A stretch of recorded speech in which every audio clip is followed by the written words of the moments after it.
Hello everyone, you're watching News Epicenter with me, Maria Shakil. Prime Minister Narendra Modi is on his way to the United States for a power-packed 3-day visit. From terror to COVID to trade, the agenda will focus on the rising nexus between Afghanistan, Pakistan and China. The Prime Minister will hold a one-on-one meeting with US President Joe Biden, the first in-person bilateral since Biden became president.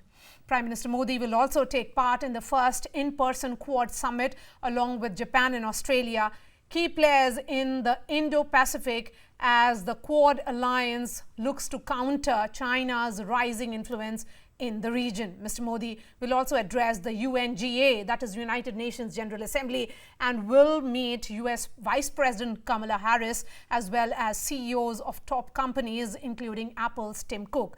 But all eyes are on the crucial Quad summit because much has changed in the relations between China and the four nations over the last decade, most recently with the rise of the Taliban in Afghanistan and the looming terror threat. The Quad alliance is not a formalized one, but is finding new resonance with an expansionist China extending its influence into Afghanistan via Pakistan.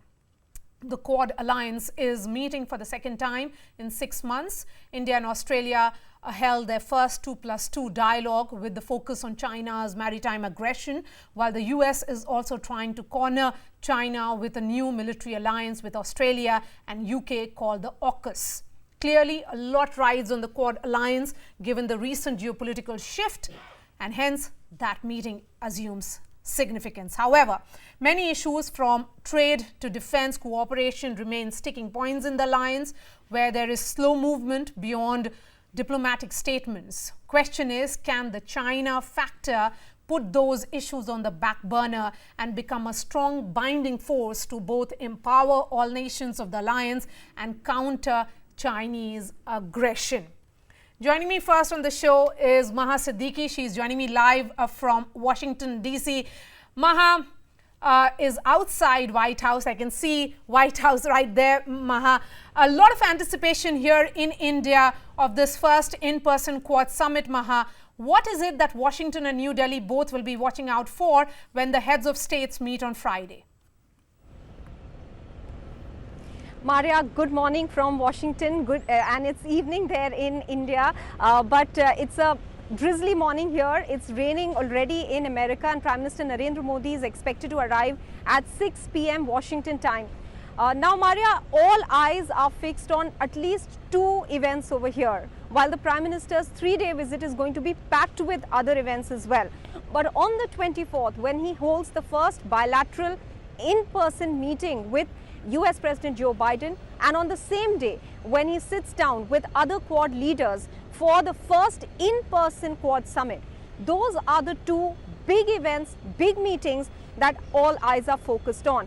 And clearly, when we talk about these 2 meetings, issues like Afghanistan, the instability in the region currently, whether America can bear upon Pakistan to not allow the Taliban to go further and embolden some of the terror outfits that target India, give them space in Afghanistan. That is one thing that India would want America to give some sort of assurance on. Can it bear upon Pakistan to not allow terror outfits like LET and JEM to target India, find a base in Afghanistan?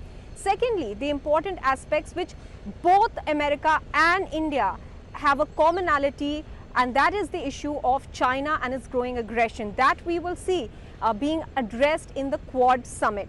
Now, even though India and Australia continue to say that Quad is not directed at a third country, we definitely know that Quad's focus is largely on Indo-Pacific, free, open, inclusive, rules-based, and it therefore directly alludes to China.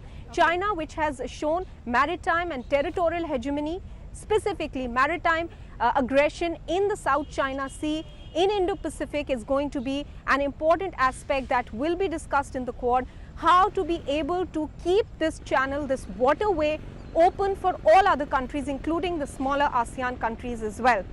Apart from that, Maria, again, another issue important for both India and America, the issue of trade. We have been talking about a trade deal, a possible trade deal, a mini trade deal from the tenure of his predecessor, that is Joe Biden's predecessor, Donald Trump. That trade deal never happened. And that is the reason now that both sides will be looking at how to take this further. We are seeing the Prime Minister meeting some of the top CEOs in America. That meeting is going to happen on the 23rd, that is tomorrow. And we are likely to see these companies put out their wish list as to what they expect India to do to have an alternative to China for manufacturing. That is an important aspect that figures in the Quad as well. Can India be an option for China or against China as a manufacturing hub? Because the COVID pandemic, Maria, has shown us that the world and companies, they do not want to be dependent on China any longer for manufacturing. Can India provide that alternative? That is something that will surely come up. All right, Maha Siddiqui, I appreciate your time. Thank you so much for joining us on the top of the show. Let me bring in my guests now.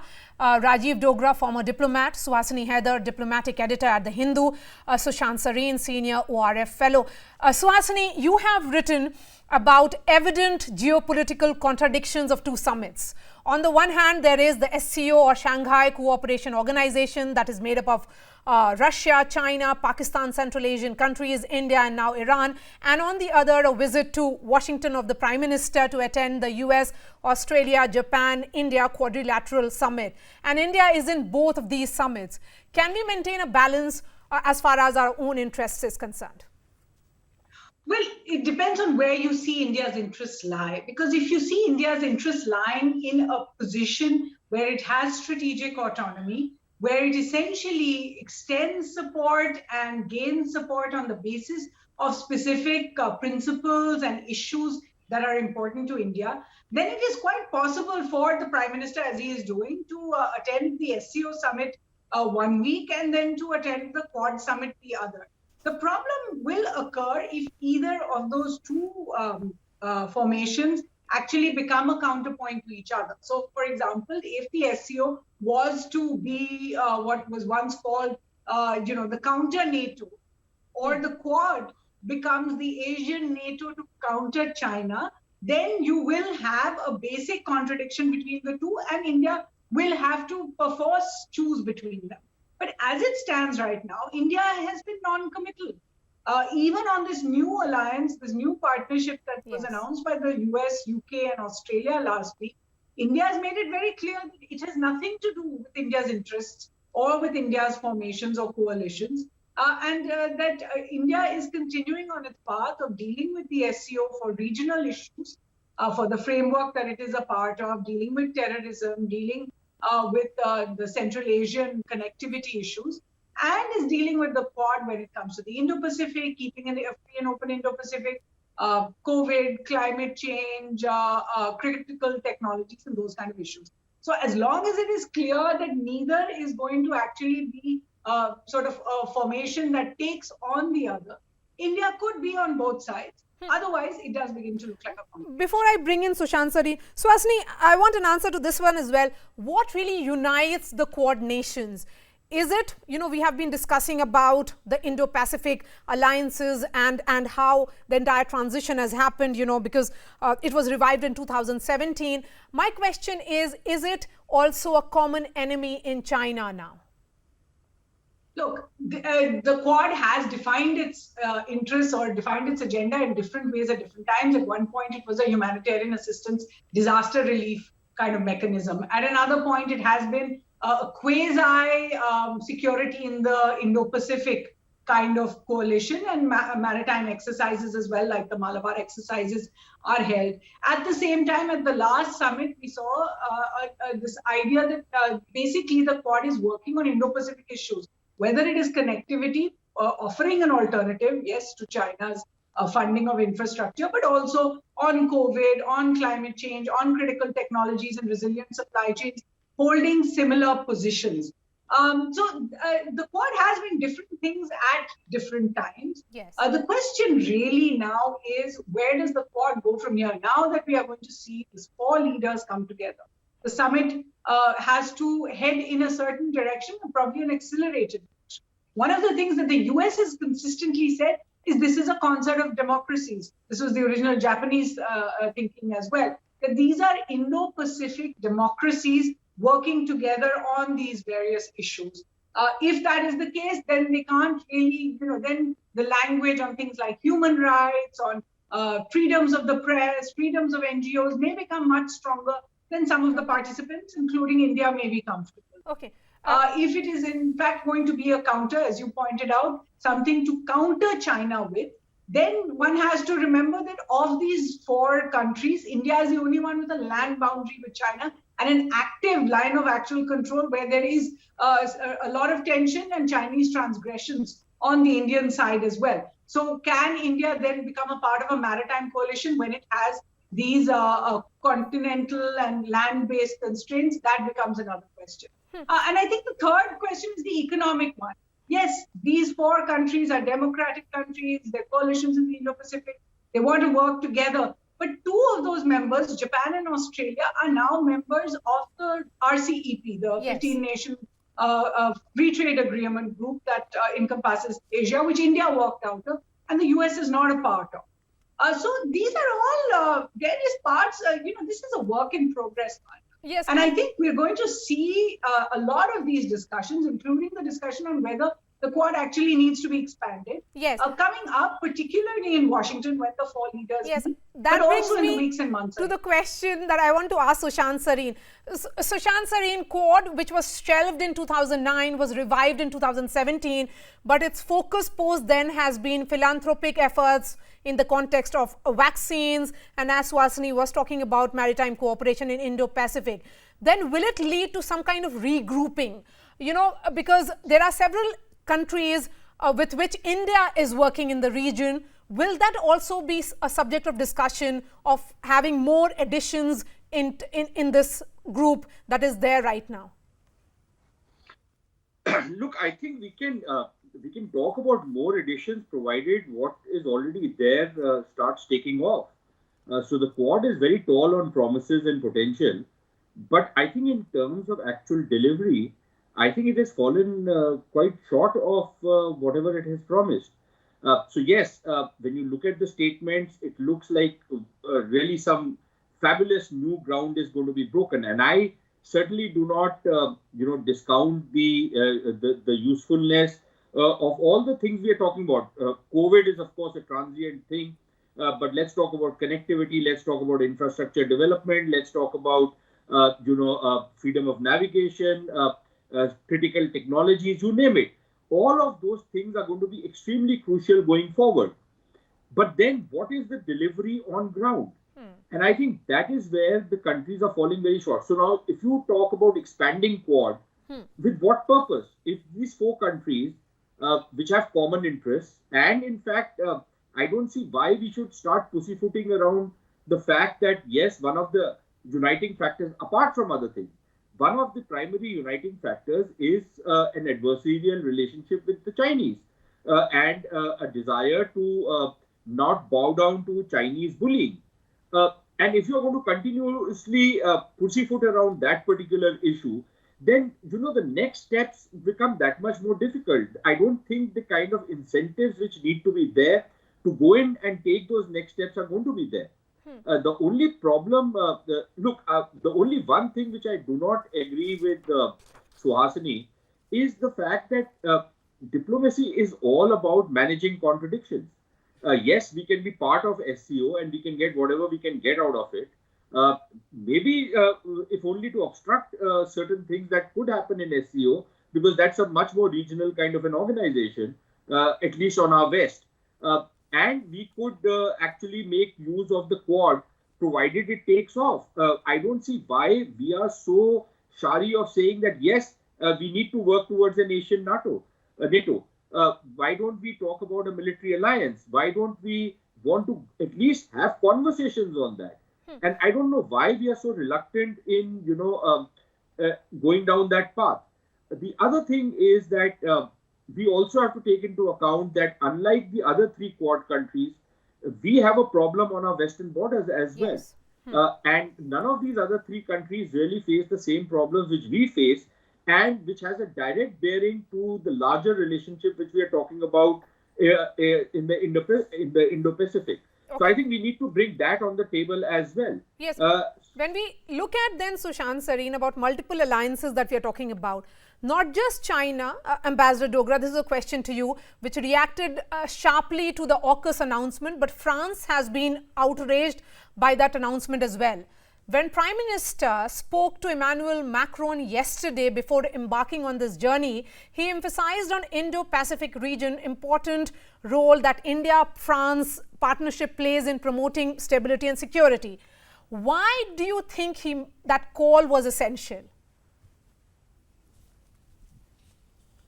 Well, that's an excellent comment, Maria, and I don't think we've focused enough on what has happened in recent days. Quad may have been a bit of a disappointment, as you pointed out. Quad may still be a work in progress, very slow work in progress, as Suhasini has pointed out. But we also have to look at the context a little bit.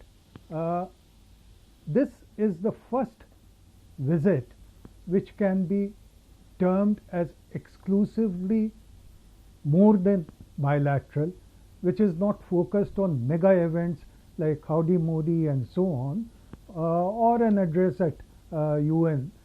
This is a visit which is focused on the issues of today, and this is a visit which is more than bilateral in the background of some of the dramatic events which have happened in the recent past.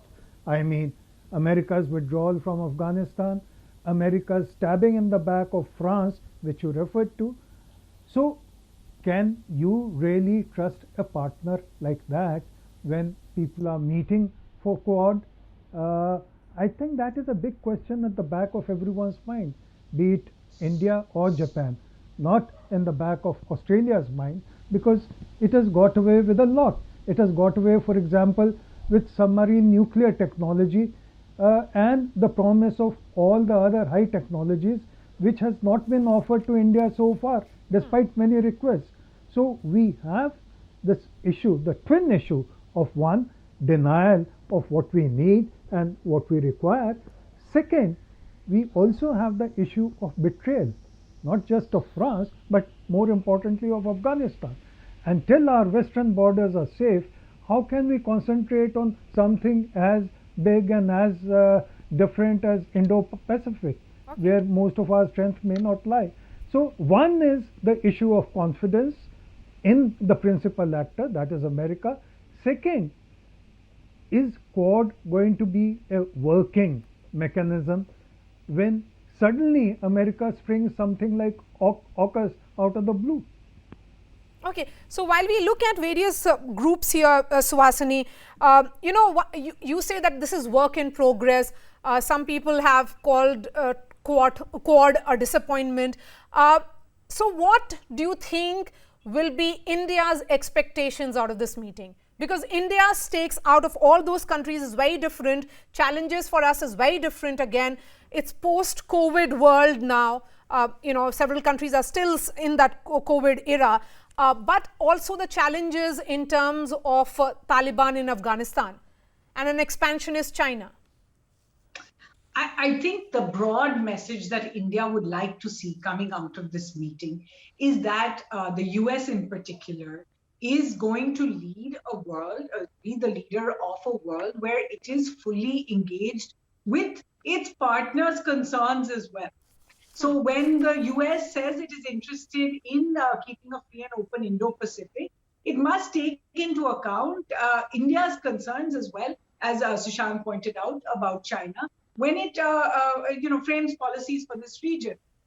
When it comes to Afghanistan, the US has failed miserably to reassure India that it has India's interests at heart.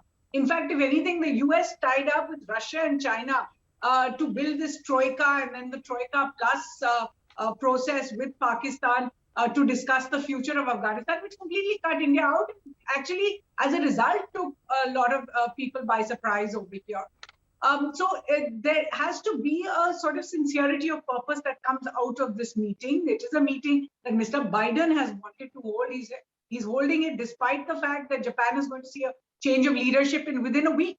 And he's still very adamant that this meeting must be held now. So India would like to see that message go out of what the US is really planning in terms of its international outreach. And I completely agree that the announcement of AUKUS does make it a bit awkward. It does have the possibility of throwing a spanner in the works, of relegating Quad, if you like, to Quad light, making it something that is not on the substantive issues, whereas when it comes to defense partnerships, when it comes to this nuclear partnership for submarines, when it comes to other kinds of maritime security, that it is going to be the AUKUS and America's treaty allies, if you like, not India and Japan, who will be at the forefront. The timing of the AUKUS announcement also is extremely curious. Exactly 1 week before the Quad summit, and then this meeting between Mr. Biden and Mr. Morrison as well. So no matter how inclusive everyone says they want to be, India would like to take away some reassuring messages. And of course, on each of the silos where there's supposed to have been progress on climate change, for example, India wants to see the developed countries do more in order to ensure that developing countries can reach their goals. On connectivity, India wants to see all these other countries put their money where their mouth is. And if they are going to offer alternatives to China when it comes to infrastructure financing, when it comes to the fear of debt trapping, then produce some kind of an alternative financial architecture, not what the US has produced at present, which is called the Blue Dot Network, which doesn't really fill the gap. On critical technologies, India is not on the same page, but it would like to see more work being done when it comes to working with Japan, Australia, and the US on the transfer of these. And when it comes to cooperation on COVID, where we have this big vaccine initiative, 1 billion vaccines to be made in India and to be taken out, then India also wants to be reassured that there is not going to be discrimination on the basis of vaccines. Let me bring Sushant Sareen as well for the final word. Sushant Sareen, experts in the United States are largely saying that this is about United States' intention to show America is back kind of a plan. What is it that that big takeaway that you are hoping that India will be able to carry home when Prime Minister Modi returns to New Delhi? Maria, until now, the only thing which we have seen is America's back, at least in my region. Now, if America is back, otherwise, as far as the global scene is concerned, that is what I want to see. What is the direction in which both the bilateral relationship with the US is going to move, and what is the direction in which the multilateral relationship with the US is going to move? We need to have a clear sense of direction. Where do the Americans want to go with this relationship? Number one. Number two, I think we need a certain degree of clarity even within ourselves. Where do we want to go with this relationship?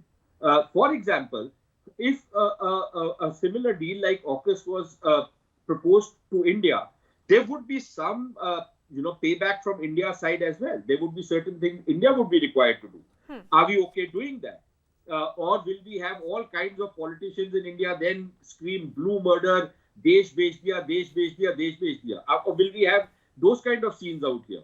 So I think as a country, we need to be careful, and we need to be confident, and we need to be clear what is the direction in which we want to go. And I'm not seeing that clarity as of now. All right. So, Sushant Sareen, Suhasini Haider and Ambassador Dogra, thank you so much for joining us. This, of course, will remain our top focus for the next 3 days.